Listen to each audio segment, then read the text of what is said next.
In the previous video, I mentioned that MNACT shareholders, Merry Christmas, because share price has ran up ever since that news of the merger with MCT. It feels great to exit even if right now price to book wise is still at 0.9 times. Long term wise, it still makes sense to merge the REITs, at least in my opinion. There is better fee structure, there is lower cost because of scale. But for MCT, Mapletree Commercial Trust shareholders, they have experienced a share price decline from $2 to $1.85. That is annoying. I get it. Many MCT shareholders feel shortchanged because of this merger. But if you think about it deeper, Mapletree Commercial Trust has nowhere to expand. The mandate is Singapore.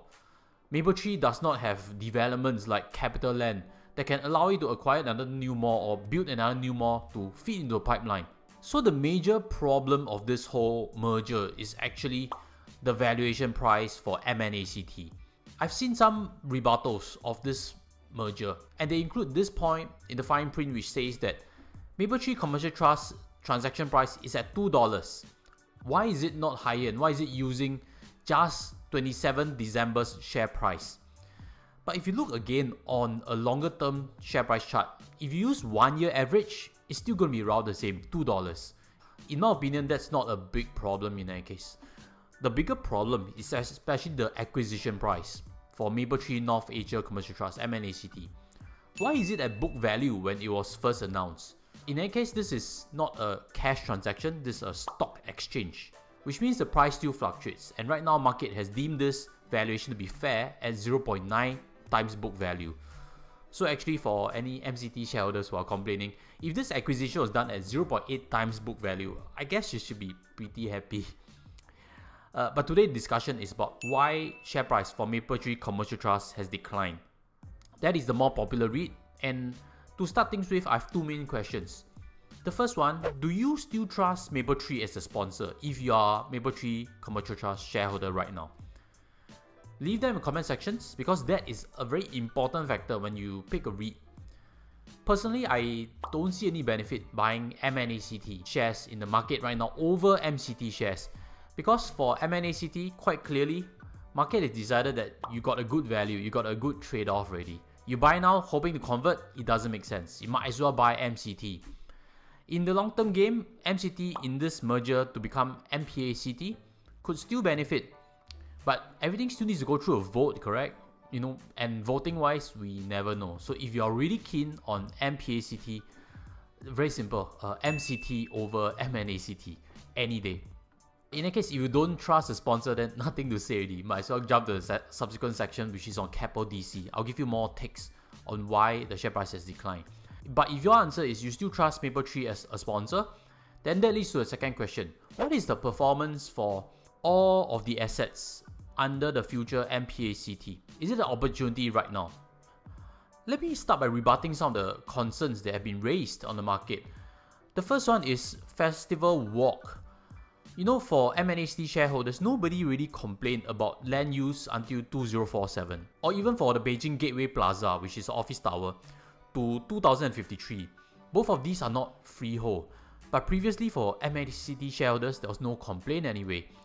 The complaint only started when this merger happened and MCT shareholders felt shortchanged. Share price dive, correct? So my question is this complaint created because of the negative share price momentum that MCT has experienced? But let's dig a bit deeper on Festival Walk's latest performance. I have something to show you that was just released on 27th January, which is actually October to December's performance, Q3 for the REIT. You'd see over here in the chart, the footfall has gone up quite well, correct? But retail sales has been flat, or at least not declining, so not terrible in any case. I think sales is more important than footfall. Footfall could be due to some event or something like that. That's why the footfall rate actually increased. Sales ultimately is what your tenant needs and sustains them to keep them viable. If that is growing, that's a good sign. Your tenants are making money. As a REIT, you can earn more from them if you have a variable component, or at least it keeps competition from tenants alive because they want a piece of your space. If we dig a little deeper, you see that occupancy rate has now inched to 100% for Festival Walk. That's good. However, rental revision rates have dropped by minus 32%. I look a bit deeper at the fine print. it mentions it takes into account rent-free periods and step-up rates. Rent-free periods, do they include the rent grants that they have been giving? Because it's mentioned they gave 4.7 million worth of grants to retail tenants to compensate them against any reconstruction work and stuff. Previous year was at 43.9 million. So if we compare year on year, that couldn't be a reason. So I'll be curious when they do a Q&A session with analysts, what is the real reason behind rental revision rates so steep? But at least occupancy rate is high. And when you think about business, as long as your demand is high, it's a matter of time before you see yourself being able to charge more in terms of rent. So occupancy rate is what I believe is more important in a lot of ways. So I agree, always keep occupancy rate high rather than you hold on to the price and then you let the mall be 70% occupied. That doesn't make sense as a strategy. But as we know, Festival Walk relies a bit on China-Hong Kong gateway to have some traffic. But right now, the bigger question is, can you tolerate China's zero COVID strategy? You know, the whole world is moving to an opening phase. But China, as we can see from news, is still very much sensitive to COVID cases. They do swabs for anybody that's in the vicinity of someone that's positive. So their reaction is still very strong. That was what we did in Singapore 1 year plus back. But right now, we are more relaxed on it already. If you see over here, Beijing Gateway has also saw negative rental revision of minus 25%. Beijing Gateway is the second big piece that MNACT is contributing to MPACT, and it's going to be a sizable component, so you need to keep track of this. Occupancy rate is still strong, and they mentioned that it's still above industry average. Question is, if China's zero COVID strategy is going to strangle businesses there, and coupled with probably oversupply in grade A offices, will this asset still do well for investors? I think that's a point you need to think a bit further if you're keen on investing in MCT and eventually owning MPACT. Then what about numbers coming out from Vivocity? This was reported on 26th of January 2022. You'd see over here that the numbers for traffic seems to be turning upwards slightly, correct? Pretty good footfall growth and pretty good tenant sales recovery when we look at the rebased against 2019 dotted line numbers. So this growth is at least better than Festival Walk. It goes to show that Vivocity, in my opinion, would definitely recover back to its heyday. Right now, it's clocking in terms of gross revenue at about $135 million. But back in the heyday, that number was about 165 million. So at least 20% more room for growth, and it's a matter of time only, in my opinion. So no problems on Vivocity, which is a key component. So the slide in MCT's share price can really be defined as to this merger with MNACT. So the key question is the market right or not? So with that, let's move on to the second REIT for today, which is Keppel DC REIT. Why has share price declined for Keppel DC REIT also? If you see what they presented, they have shown that they have a great growth story, correct? London data center acquired at roughly Singapore dollars 100 million. Just completed only in January 2022. Eindhoven campus, about 50 million, but with Keppel DC's AUM now at 3.4 billion, 50 million doesn't move the needle. Anything above 100 million, I think that's worth discussing more. China Guangdong, towards the end of last year, which I've done in a previous video, they acquired it for about Sing dollar 100 million. And more importantly, they have the right of refusal for 5 more there. So that gives a pipeline. If you see further for Keppel DC REIT, you see nice things. DPU growth, 7.7% year on year. Right now is a record 9.851 cents.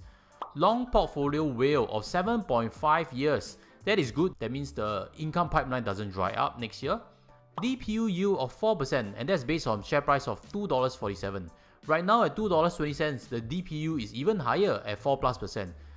That even beats Digital Core REIT, which I've actually done a previous review before, and I'll leave towards the end of this. Check that out because I have something interesting for you. Aggregate leverage at 34.6% only. That is also good. Gives them a lot of room to acquire new properties to grow DPU. Not only that, we can see from this summary table that NAV has actually grown tremendously. Now it's $1.34 versus last year. The premium to NAV now is reduced quite considerably, which means you're not overpaying. Still got more good news. Over here, you'll see that distributor income has increased by 6.6% to $87+ million. So much good news, correct? No wonder many in the media have mentioned that they like Keppel DC REIT or you should invest in data centers because it's a up and coming new economy kind of REIT. That is largely true, but today's discussion is addressing why the share price has slid. Right? That's why you're on this channel, and again, smash or subscribe if you like content like this where I deep dive. And in case if you want to learn a bit further, I have an investment course that I teach on how I actually do research and dig a bit deeper on where are growth areas that we can invest into. But I've digressed. Let's move back to the chart that I've last shown you. Distributable income has increased, but do you also realize that I've circled on top, net property income has decreased. Now it's 124 million versus 129 million. In fact, if you dig into the books, you realize that gross profit has dropped. Profit after tax has also dropped. For REITs, you have to understand, they need to pay at least 90% of their taxable income to get tax transparency. But that also means that you can pay 90% or you can pay 95%. That is the simple understanding of things. They have a room on how much to decide to pay. And if you can see over here, property after tax has actually dropped, but they have decided to raise their dividends per unit. That means one thing, they're paying out more as a percentage of what they have earned.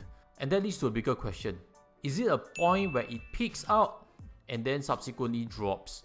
Because if you want to continuously pay more, your underlying needs to continuously earn more. You cannot just keep paying a bigger percentage. Very soon you reach 100%. So that is the reason why share price has actually peaked out way earlier in first half of 2020 when everything was looking a lot better. That was when growth was very strong for Keppel DC REIT. But right now you see that they are struggling to really maintain that growth momentum.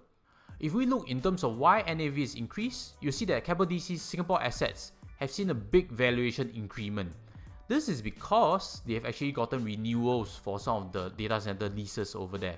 But that explains why NAV has grown, not that anything spectacular has happened. So if these findings have benefited you, smash the like button because it's taken our team hours to consolidate all this information to present to you. Now my big question to you is, these two REITs, Mapletree Commercial Trust MCT as well as Keppel DC, are both good REITs. They own good assets. Share price has been sliding. My question to you is, when do you think is the bottom for these? Because growth is slowing down for Keppel DC and there are concerns for MCT. So I'd like to hear your feedback also. Are they something that you own on your portfolio? And as always, if you would like to find a bit deeper, let me introduce you to some of my previous tutorials. This one on digital core REIT, I've raised certain concerns over there. And this one if you have missed out on the merger between MNACT and MCT. So check out these tutorials and I'll see you in the next one. Take care and goodbye.